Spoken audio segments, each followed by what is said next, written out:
Lehendabizi eskerrak ematea tokatzen zait, fundazioaren izenean, onaino etorri zareten guzti alde batetik, bestetik Donostia kulturari ere bai, aretoa guzi digulako eta aurkiak eta infrastruktura guzi digulako, eta baita diputazioa ere liburua behar finanziatu duelako, eta nola hemen dagoen miren albiztore emango dizkot ezkerraz zuzenean. Besterik gabe, sin más preámbulos, después del agradecimiento a todos los que habéis venido aquí a la presentación del libro un miércoles a las 11 del mediodía con un calor sahariano, pues yo voy a ser bastante breve. Me imagino que tendréis más ganas de escucharle a Jesús que a mí. Yo voy a ser brevísimo. Pues entonces, lo breve si doblemente bueno. ¿De qué se trata el libro? El libro, en primer lugar, hay que señalar que es una novela, o sea, es un libro de ficción.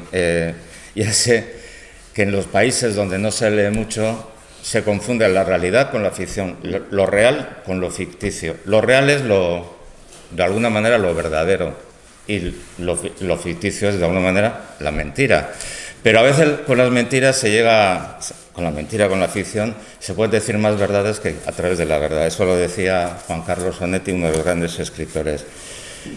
Parte de la muerte de Billing, ya sabéis que Billing murió en el sitio de San Sebastián, el sitio de los carlistas bombardearon y no le dio tiempo a salir de casa, y entonces fue herido y luego tuvo una larga agonía. Lo que cuenta Jesús es la agonía de Billing. Entonces, aprovechando esos meses, se centra sobre todo en contarnos, en primer lugar, lo que era San Sebastián en aquella época, la época de Billing, los liberales. Aparecen muchos personajes. Yo de los que me acuerdo, pues aparece, aparte de Indalecio, Vizcarrondo, Ureña, Billing, Serafín Baroja, Manterola, Galparsoro, que son personajes que de alguna manera existían. Luego Juan Iraola, Iturrioz, Don Gregorio, Nicolasa, Marina La Sala, María. Otro de los personajes es el Duque de Mandas, por eso estamos en esta sala tan bonita, como homenaje al libro y como homenaje a un liberalismo de una parte de este país. Aparte de San Sebastián, está descrita de una manera, yo creo que bastante literaria y muy poética. De San Sebastián destacaría sobre todo la parte vieja, que era lo que entonces existía, el cementerio de los ingleses y el castillo. Aprovecha también esa larga agonía para dar una vuelta por lo que es la Guipúzcoa profunda, aprovechando el tren del norte hasta Zumárraga, y nos cuenta la historia del país. Luego también hay unos personajes femeninos muy interesantes. Yo creo que los personajes femeninos para mí tienen más fuerza que los personajes masculinos, literariamente digo. Nicolasa, que es la mujer de Billing, Marina La Sala, y luego está María. ¿Qué nos cuenta de Billing? Sobre todo lo que al narrador le interesa de Billing, bueno, los narradores le interesa de Billing es su poesía, es decir, la poesía o los versos. Entonces tratan de buscar ese asiento moral, porque en el fondo la canción, el verso, la poesía, la literatura sirve de sustento moral a una generación. Buscan ese asiento moral, ese sustento moral para los tiempos en los que están viviendo. Y por último, ya os he dicho que en los países donde no se lee, se confunde la realidad con la ficción, no se lee poco, pero también en los países donde la libertad está restringida, los países totalitarios, los países autoritarios, desaparece la ironía. Es decir, el lenguaje es un lenguaje directo que no admite sutilezas. La ironía es una sutileza del lenguaje. Y en los países, sociedades totalitarias, desaparece la ironía porque está prohibida, porque todo lo que es ironía se confunde con burla. Y la ironía no es solamente burla, la ironía es un juego de la inteligencia. Pero claro, no se entiende, es decir, para entender hay que ser tan inteligente como el que está hablando. Entonces sí hay una ironía en este libro. Yo diría que la ironía más importante es que los tiempos pasan, los personajes cambian, pero la realidad en sus grandes rasgos sigue siendo de esa manera. Hay otro aspecto que también es importante que se señala, que es el romanticismo. Que es decir, Bill Lynch es un poeta romántico, pero lo que nos está contando Jesús está impregnado de romanticismo, de una época en que los sentimientos afloraban y los sentimientos no eran gobernados como se gobiernan ahora, y los sentimientos dominaban a la razón. Lo que los franceses llaman le mal du siècle, el mal del siglo, y eso se ve en todas las narraciones, en todas las historias que está contando Jesús.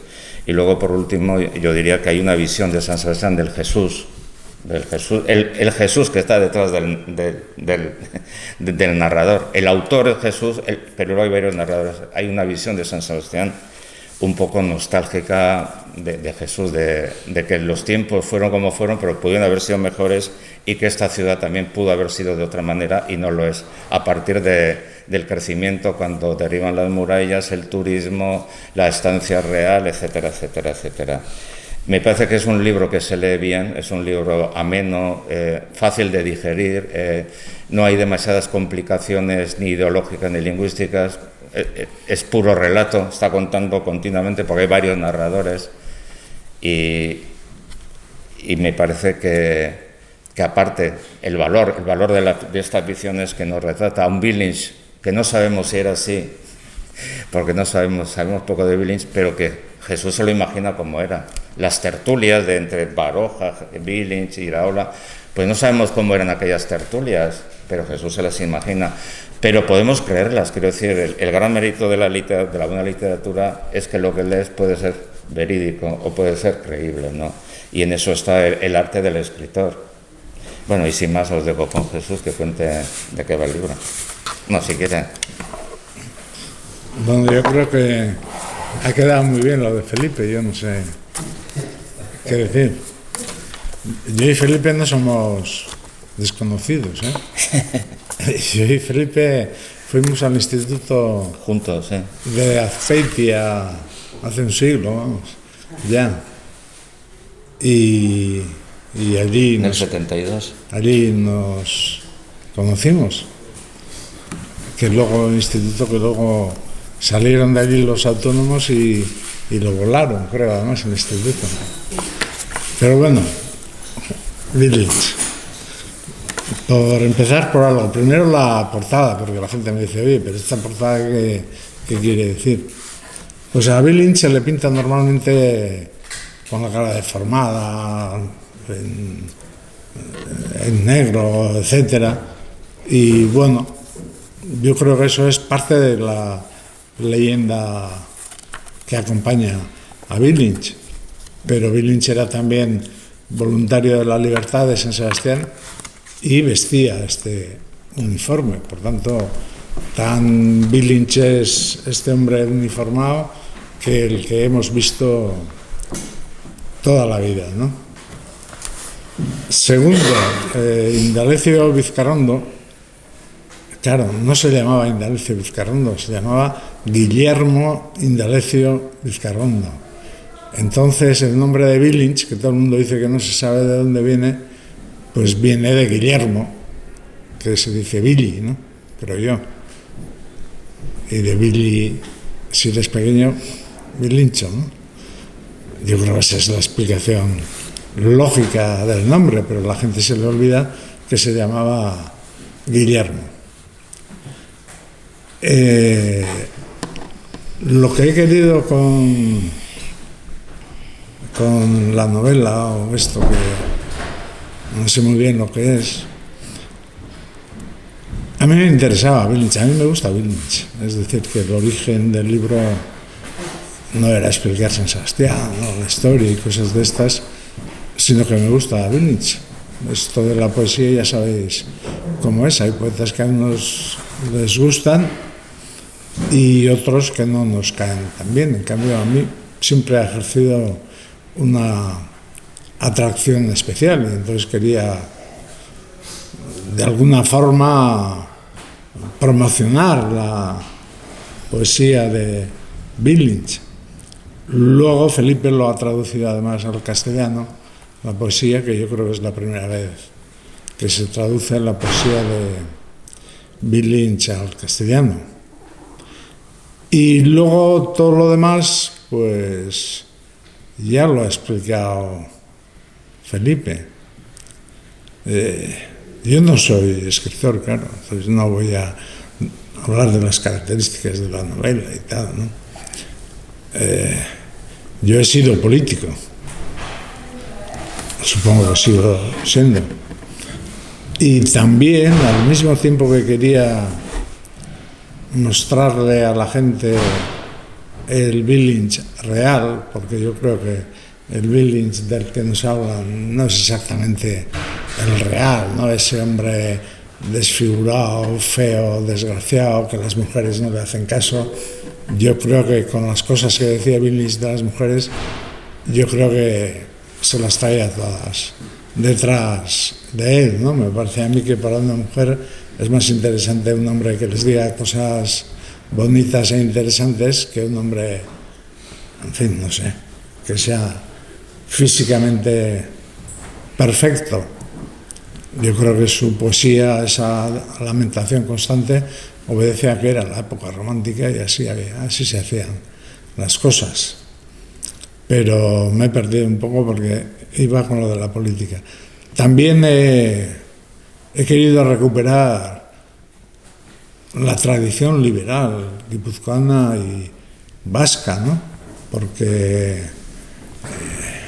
para algunos no ha existido. Aquí para algunos solo han habido carlistas y ahora solo hay nacionalistas.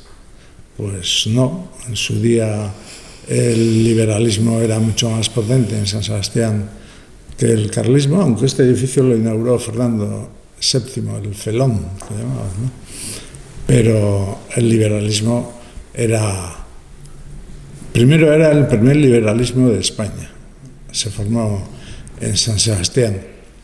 Y luego todos estos personajes que conocemos, del Duque de Mandas, de Egaña, etcétera, etcétera, eran liberales, de jóvenes liberales progresistas, de viejos eran ya liberales, que de liberal les quedaba un poco la palabra, pero eran muy de derechas siendo liberales. Pero bueno, he querido recuperar esa tradición y ahí sí ha influido quizá mi vocación política, porque yo creo que en este país nos quieren quitar el país real y darnos un país que no ha existido. No sé cómo explicarlo. Este es un país donde a un criminal como el cura Santa Cruz pues se le trata casi como a un santo, ¿no? Es un país donde a Zumalacárregui, que bombardeaba San Sebastián, se le dedican a avenidas, y en cambio a su hermano, que era alcalde de San Sebastián y era liberal, pues no tiene ni una callejuela. En fin, podríamos seguir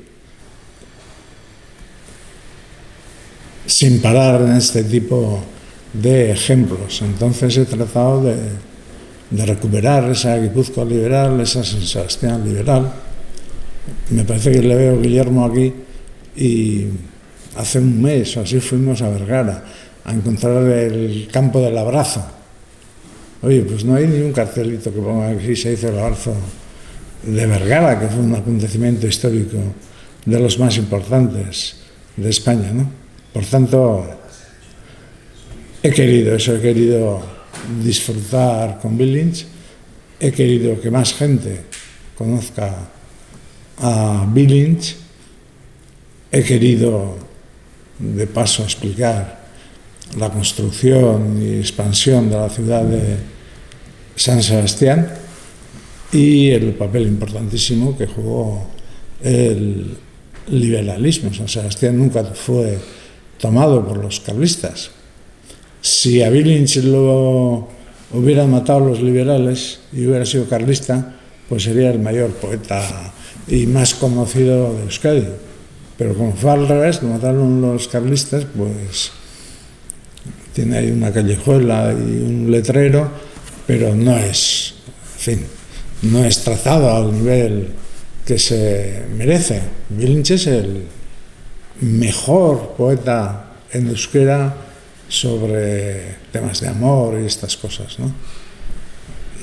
No se dedica a cantar a los montes y a la nación y a la patria y a los ríos y estas cosas, sino que se dedica a cantarle al amor. Ya solo por eso es original.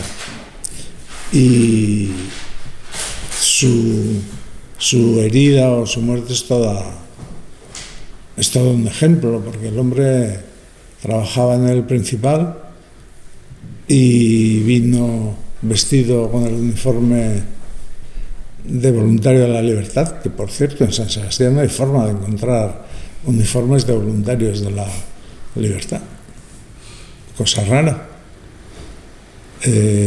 Cuando inauguraron o reconstruyeron el Museo San Telmo, pusieron 1 o 2 uniformes. La siguiente vez que fui ya no estaban. Y pregunté, oye, ¿dónde están los uniformes? No ha habido nunca aquí uniformes de voluntarios de la libertad. Me dijeron, ¿cómo que no ha habido si lo he visto yo? Pues no sabemos nada, me dijeron. En algún sitio estarán y serán parecidos a este. Yo me lo he tenido que imaginar un poco porque no había forma de localizar uno auténtico. Entonces he querido reivindicar esa... iba diciendo que empezó a cambiarse el uniforme porque era el día de San Sebastián, para ponerse el traje de la fiesta de San Sebastián. Porque los donostiarras, aunque estaban en guerra, pues no podían dejar la dichosa tamborrada, ¿no? Y mientras estaba cambiando el traje, pues le entró por la ventana una bomba a los carlistas, ¿no? Por tanto, yo no sé qué más decir, ¿no? A lo mejor yo creo que es leer el libro. Yo creo que ya he dicho las intenciones. Era Vilinch en primer lugar, su persona, su poesía, luego lo que representa el liberalismo y luego el intentar darle un poco la vuelta a esta historia falsa que nos cuentan de Euskadi, que yo no sé si es posible darle la vuelta, porque hay una contradicción. En las universidades están los mejores historiadores de España, en el País Vasco, pero la historia que cuenta la gente son historietas, no es historia, son historietas. Pero deberíamos de hacer un esfuerzo importante en ese sentido, ¿no? Hablando de libros, mientras venía aquí, cosa rara, 2 personas me han preguntado a ver si vengo a presentar el libro de Vilinch, no sé cómo se han enterado. Pero yo escribí en su día un libro en euskera sobre Lope de Aguirre y lo llevé a la editorial correspondiente y me dijeron que, hombre, tú eres político y estoy escribiendo de esto, además todo lo que cuentas aquí es falso, es mentira. Y no, era al revés, yo había investigado el tema, pero en fin, que la historia real tiene muchísimas dificultades en el País Vasco, ¿no? Hay una frase, un aforismo que no sé si es no sé quién es, que dice que el que domina el pasado domina el presente y el que domina el presente domina el futuro, o algo parecido, ¿no? Es decir, que el pasado no es una cosa que ha pasado. Yo creo que, por ejemplo, en Euskadi las mayores dificultades que tiene pues la izquierda y tal, y la hegemonía que tiene el nacionalismo, es un problema en gran parte cultural, porque nos han enseñado un determinado pasado que no es real. Aquí nadie se atreve a hablar mal de, yo qué sé, del cura de Santa Fe o de los carlistas o de Zumalacárregui o estos personajes que han sido la historia negra de Euskadi y de España, pero el que lo diga pues lo tiene que, no digo que lo pague, pero lo tratan de antivasco. Pero bueno, Y a mí no se me ocurre nada más. ¿Qué? No sé, a ver si la gente tan especial que ha venido como público tiene algo que decir que Jesús no tenga. ¿Alguna pregunta? O... Hombre, a mí si me preguntan eso es claro, pues pregúntale. Comentas que te llegan como documentos, biografías, ¿no? Al principio del libro. ¿Qué tipo de documentos has usado? ¿A qué te refieres? Esa fue una parte de... Había que empezar de alguna forma. Es ficción. Y empezamos. Pero sí que ha leído mucho, quiero decir, hay una documentación, o sea, hay una documentación, una base por la cual los personajes son reconocibles. Otra cosa es lo que hablan entre ellos y las conversaciones que tengan o las actitudes. Pero la historia que te está contando cronológicamente ha sido así. No se está contando que los carlistas tomaron San Sebastián, al contrario, te está contando que los carlistas bombardearon San Sebastián y al final se tuvieron que retirar porque vino no sé qué general iba, Moriones o no sé qué general cuenta. No sé, la historia militar, te está contando la historia militar de San Sebastián, los sitios, todas las guerras que ha habido en el siglo XIX en Guipúzcoa, o sea, eso te está aquí contado, te da fechas, pues cuando se tiran las murallas abajo y crean el primer ensanche, todo eso te lo está contando. Es decir, ahí... Sí, bueno, es ficción, pero todo lo que hace referencia a la historia de San Sebastián, es verídico. A la construcción de la ciudad, el ensanche, todo lo que hace referencia a la historia y tal está basado en los documentos auténticos de cómo se hizo la construcción de San Sebastián, y está basado en documentos, o sea que no me he inventado que hicieron la Alameda y luego la Diputación y cosas de estas a lo loco, sino está explicado cuál era el proyecto racionalista de construcción de San Sebastián. Y la vida de Billings también, yo creo que hay otros libros que tratan también, pero creo que está... No, eso se ve en el libro, porque dice hasta cuánto cobraban los titulares. Sí. No, pues lo habrá sacado de algún... Sí, claro, lo he sacado. No, lo dice que... Y por actuación los titulares cobraban no sé cuántos, y se quejaron un día porque querían aumento de sueldo, ¿sabes? Sí. La das cuenta, hay datos que son datos que son verdaderos. Sí, son todos. Pero luego a través de ahí hay una ficción, que es la historia de Billings, todos esos personajes, porque Serafín Baroja, ¿qué sabemos de Serafín Baroja? Sabemos muy poco. Pero era amigo de Billings, sabemos que era amigo de Billings, el padre de Don Pío, sabemos que es el que compuso la letra de la marcha de San Sebastián, sabemos que sabemos algunas cosas, tradujo el Lazarillo de Tormes al euskera, porque en aquella época se traducía. Billings también tradujo a Campoamor, creo que tradujo Billings o trozos. Creo que alguien habla de que Billings sí tradujo a Campoamor, porque no han aparecido las traducciones. Hay muchas cosas que no sabemos porque han desaparecido. Y en parte los quemó él, dicen. Sí, eso dicen, por miedo. Y luego hay otro Billings que no es posible estudiar, que es las guerras carlistas.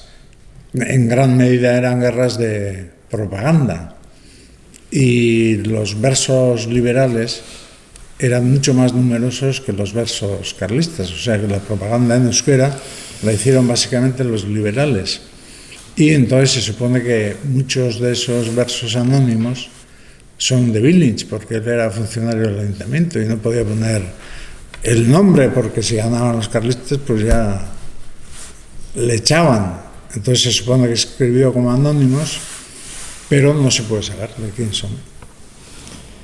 Echenique y luego Ramón. Jesús, ¿por qué crees que hay esa ensoñación del nacionalismo vasco identitario con el carlismo, que era la parte pues, más reaccionaria de la España de aquella época? Y, sin embargo, el nacionalismo vasco olvida totalmente pues todas las aportaciones del lado liberal. Unido a eso, pues efectivamente, son muy pocas las manifestaciones que existen en la calle de ese mundo liberal, que era el que estaba en San Sebastián, en Donosti, en Irún, en Bilbao, en las ciudades en las que nunca entró el carlismo. Y yo a veces solemos ir a ver las pocas que hay, me acuerdo la del puente de Marrazo, los 39 fusilados, que siguen apareciendo esos nombres muy descuidados de alguna cuestión. Por ejemplo, de estatuas y cosas del país liberal, yo creo que solo hay una, que es en Tolosa, el de Dubiols, que fue un héroe impresionante en el País Vasco y le tenía tanto miedo al gobierno que lo mandó a Filipinas, ¿no? Pero hay muchos versos dedicados a Dubiols, que era un liberal de Oñate, no era de San Sebastián, y era el jefe de los voluntarios de la libertad de Oñate. Y le dice el cura Santa Cruz, te doy tanto tiempo a rendirte. Y le contesta el cura Santa Cruz, tú dedícate a lo tuyo y si crees en las enseñanzas de Jesucristo, el deber de un cura no es andar pegando tiros sino estar en la iglesia y tal, le da un repaso. Pero bueno, tú preguntabas por qué al nacionalismo le gusta tanto el reaccionarismo, para entendernos, carlista. Pues supongo que porque en parte será heredero suyo, ¿no? Y supongo que en parte el nacionalismo vasco pues tampoco es que sea de la extrema izquierda, ¿no? Entonces, pues la derecha se entiende entre ellos, ¿no? Más curioso que eso es todavía que el nacionalismo incluso ha reforzado personajes del carlismo rechazados por el carlismo. El cura Santa Cruz no lo defienden los carlistas, lo han revivido los franquistas y los nacionalistas. Arzallus era un gran admirador del cura Santa Cruz, porque yo creo que no tenía ni idea de quién era el cura Santa Cruz, entonces decía, este era un gran hombre y tal,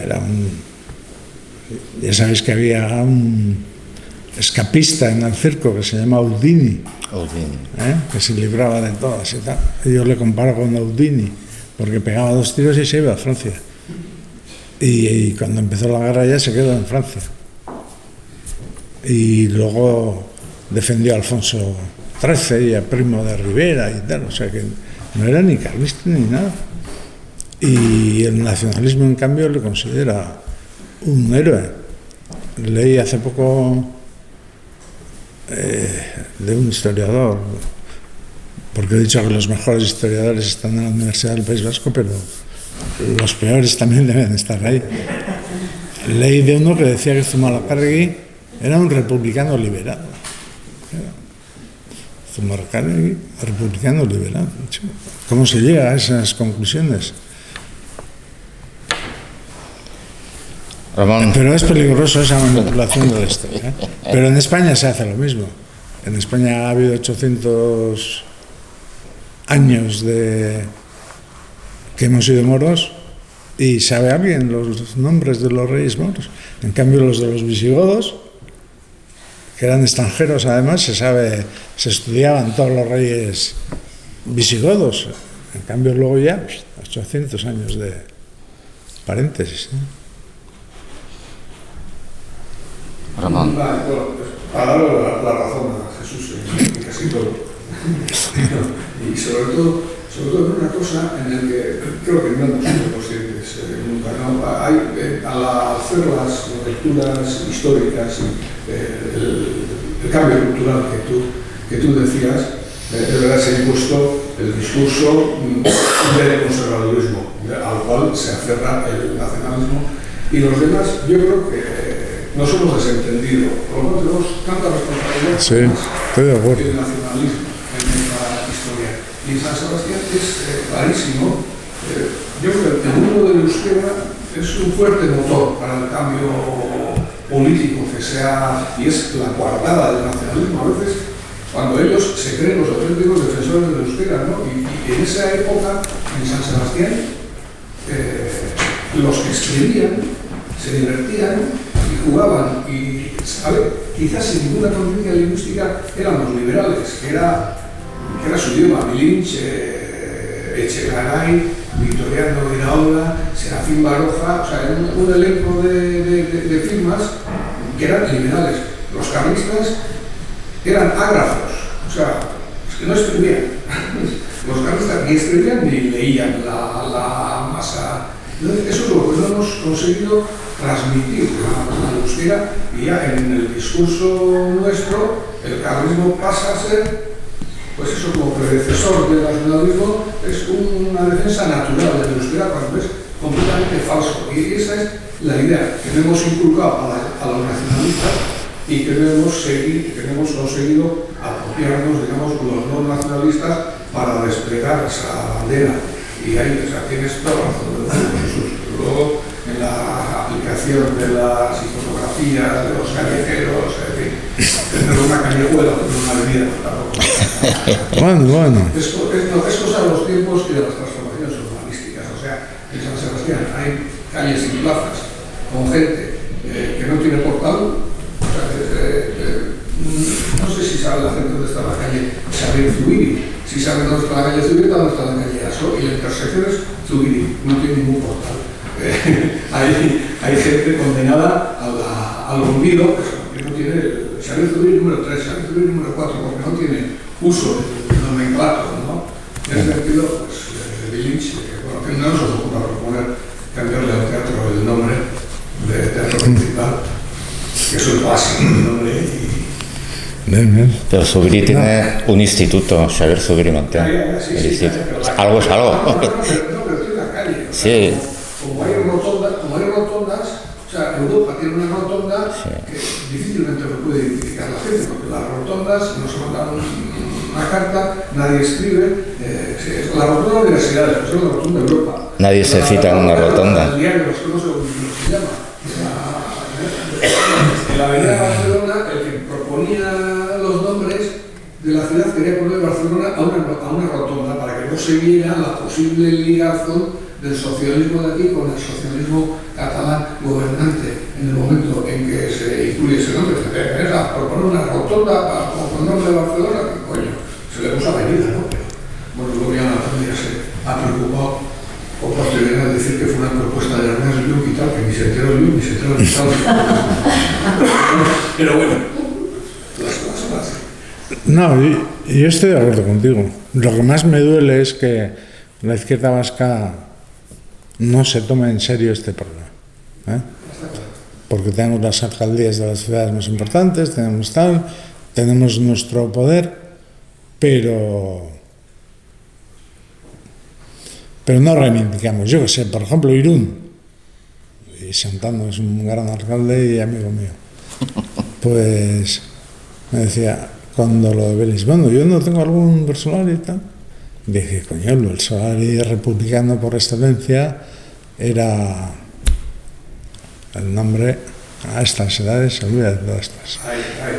Lopetegui se llama, Lopetegui, era un Bersolari republicano y de izquierdas, y era, en aquella época era el Bersolari de los más importantes. Yo creo que tú escribiste algo sobre el tema, porque como eres de la zona, fue una vez a cantar a Azpeitia. Sí.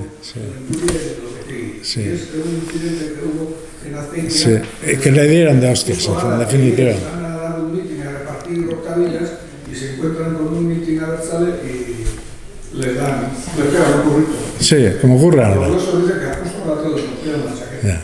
Pero no, ya han dejado una vergara de comuna.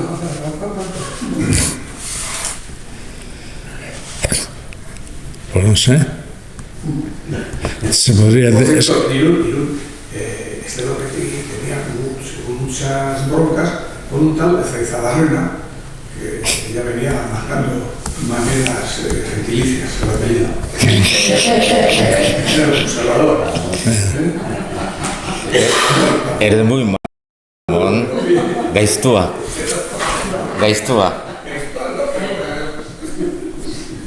Pues yo creo que Lopetegui ese... Hay un concejal en Irún que yo creo que es pariente, bueno, pariente descendiente, pero no me acuerdo ahora tampoco del nombre. Yo y Manolo solemos pasear y cada vez que sale un nombre nos paramos y decimos, ¿cómo se llama? Edad, se llama Edad.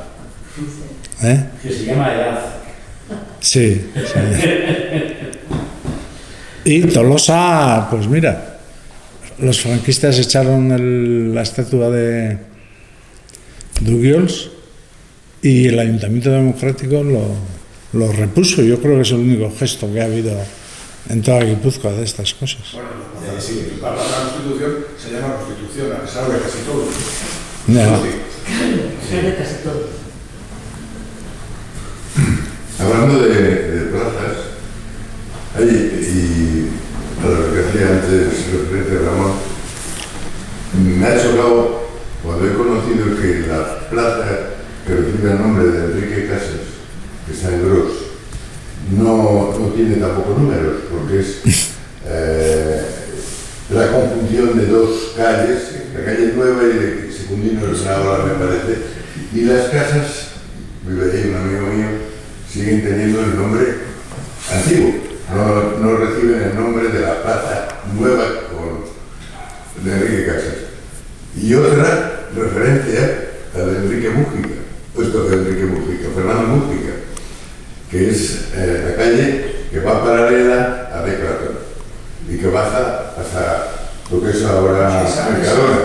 Esa en concreto, esa calle, se le puso ese nombre a instancias de la familia y de los negocios allí instalados que lo pidieron expresamente que se llamara. Pero fíjate dónde está. Ahora como el coche señala por dónde estás pasando en la pantalla, pues anda, Fernando Mújica. Ni sabía yo que era la calle que le había puesto, sabía que le había puesto una y dónde, pero no sabía exactamente cuál, pero allí no hay ninguna vivienda ni nada. Hay negocios que sí. Negocios.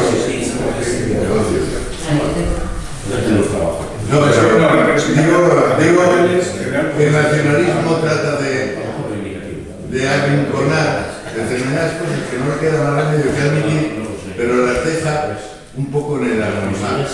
Es que el nacionalismo vasco es muy raro. Aparte de que sea conservador, heredero del carlismo, etcétera, es bastante raro. Es decir, que no admite nada que no sea suyo. Es una cosa rara. ¿Qué más le dará ponerle a una calle un nombre u otro? Bueno, eso se le llama memoria histórica. Quien la hace... Por ejemplo, yo qué sé, no les gusta Pío Baroja, el mejor novelista de España. ¿Por qué? O sea, ¿por qué? Bueno, la calle Leizaola, el nombre de Leizaola la pusimos nosotros. No sé si alguno sabe dónde está. No. Leizaola en Eguía, ¿no? ¿No está por ahí? No. Entonces me he equivocado. Entonces me voy a perder. A ver, ya, es que la pusimos. Calle Leizaola, vas a Eguía. La pusimos porque pedían y a luz creo que habla, pero no es funcional. Tiene el espigón, ese de la Zurriga, ese es el espigón de Leizaola. Bueno, pues muy bien. Hicisteis bien. Los nacionalistas a gobernar en la City han puesto a un espacio, le han puesto el nombre de Ramón Lavalle, no sé si lo conocéis. No. El PP A Ramón, sí. proponiendo llamarlo Plaza de España. Y es una plaza sin uso. Todo el mundo llama Santa Catalina, es la calle Santa Catalina. Yo creo que la Plaza de España se llama Plaza de Sabino ahora. No, aquí se llama Plaza de España, pero no es plaza. O sea, hay un rótulo en la intersección Avenida Paseo de los Fuegos, hay una cosa que es Plaza de España, y al otro lado, de Gros, que es Plaza de Euskadi. Pero la Plaza de España, a la altura de Cristina, ese espacio donde está la escultura de la plaza,